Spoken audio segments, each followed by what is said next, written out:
chế abulon nàng pin đen cả chế lon nàng run pan pang don bom ni thare po malong tang ni seng samong ni thare po malong tang ni seng samong o sami me tang rong nàng ra chế abulon nàng pin đen cả chế lon nàng run pan pang don bom ni thare po malong tang ni seng samong ni thare po malong tang ni seng samong o sami me tang rong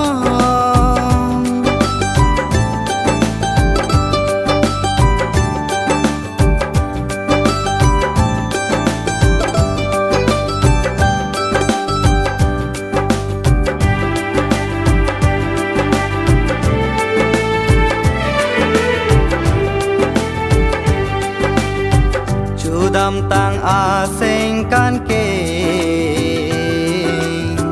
li che tong ha rong a che nang ki chu a chare nam ke seng ve non pu prai un e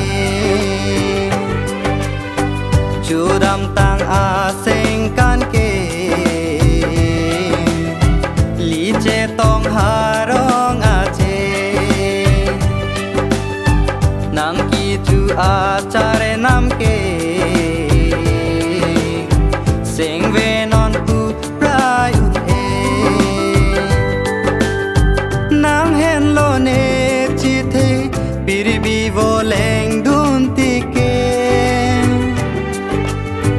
nang hen lo ne chi the bir bi vo leng dun ti ke o sami me tang rong chế abulon nàng pin đen cả chế lon nàng run pan pang don bong ni thare po malong tang ni seng samong ni thare po malong tang ni seng samong o sami me tang rong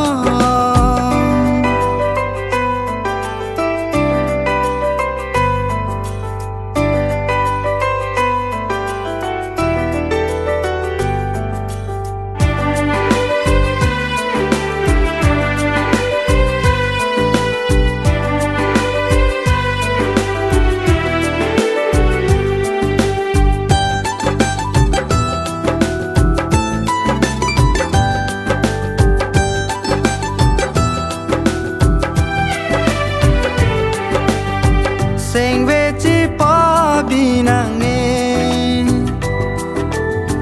o kang hon ne phan ke deng rong alam pen chot ke seng ve kirila du nang ni mo a por che long lote vang ji ne ha na